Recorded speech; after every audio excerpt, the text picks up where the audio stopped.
Look at the Wednesday MLB picks for DraftKings. A little recap of last night. Finished with 100.3. I did fade Scherzer like I said I was going to.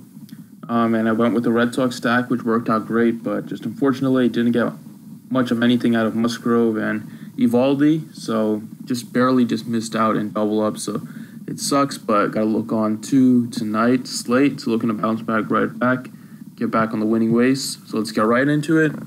Please sure to hit the video with a like and make sure you're subscribed as well. We got a nice slate today, another 10-game slate. Starting off a pitcher, I like Aaron Nola at 11-4. Nola is one of the most underrated aces, I believe, in the league. He's just super consistent. His ERA is just 2.18 on the season. He is great, at home and on the road. On the road, his ERA is a bit higher, but his batting average against and WHIP are considerably lower.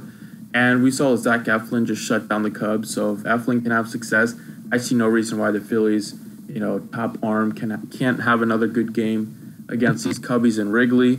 He's just really locked in right now. Tons of upside. He's gotten 30 multiple times this season, and just great upside. Doesn't give up a lot of walks either. So I think he's a very safe play. So I love him a lot at 11-4 as my stud pitcher. Second pitcher is going to be Sonny Gray at 7,000. Now this Blue Jays team is not very good offensively, especially against righties. They're bottom half in the league. And Sonny Gray is just a completely different pitcher on the road. It is what it is. Yankee Stadium is known as one of the best hitter ballparks. So he's really struggled at home, as you see, 7.22 ERA. Hitters are almost hitting 300 against him at home. But on the road, it's a completely different pitcher for him. His ERA is almost half at just 3.67. Batting average against WHIP are way lower as well. And even though he hasn't pitched well against his Blue Jays team, I think both of those starts were at home in Yankee Stadium, so I'm not worried about that. And this Blue Jays offense is just not very good. So I'm pretty comfortable with Sonny Gray. He has a good strikeout rate, and he's only 7,000 with a lot of upside. So lock him in as my SP2. Getting onto some of these bats, catcher, I love Yadier Molina at 3,300. He's back from that gruesome injury he suffered about a month ago. He returned he returned yesterday, so I think he should get another start.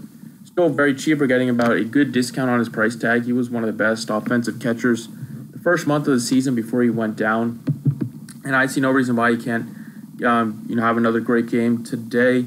Great matchup against Chen, a lefty. Yadier Molina's, even though his numbers aren't great against lefties this season, he's always been great against lefties throughout his career, and Chen has been one of the worst lefties in all baseball. He gives up a lot of home runs. Molina has great power, and Molina is a great hitter at home with a 298 batting average. So I like Molina here a lot at 3,300 as a nice catcher. Very low buy-in on him. Going on to first base, I love Matt Olson at 4,400. Olson is starting to heat up. If you guys remember, last season he appeared in a handful of games, but he was absolutely on fire with the home runs. And he's really starting to get back to the unbelievable power that he showed last season. Gets a great matchup against Bartolo Colon in Texas. As I mentioned, these A's hitters are just a different team on the road. And going into an extremely hot hitting environment in Texas, I love the A's stack against Colon, who's starting to show his regression that we all knew was coming. Matt Olson's a beast against righties. Gets a great lefty-righty matchup.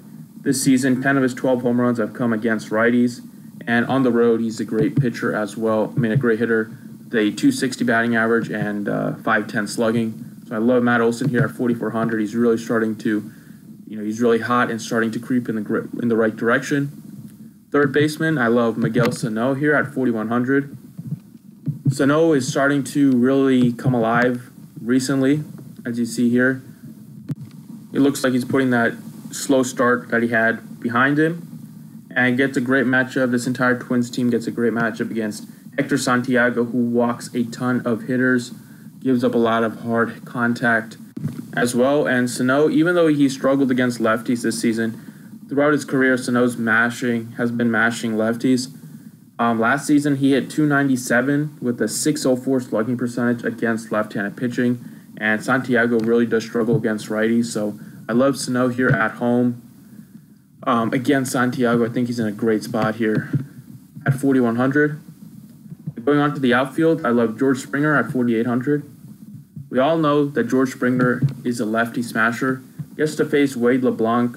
LeBlanc has actually been pretty good this season, but going into Houston against one of the best offensive teams in baseball, I don't really like his chances here.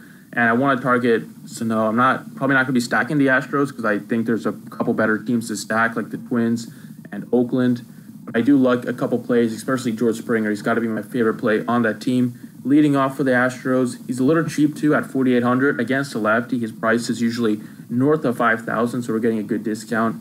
And just to show you guys how good he's been against lefties, this season he's hitting 301 with a 549 slugging percentage against southpaws. Throughout his career, he's been one of the best hitters against lefties, and at home he's been great this season. 300 batting average with 8 home runs.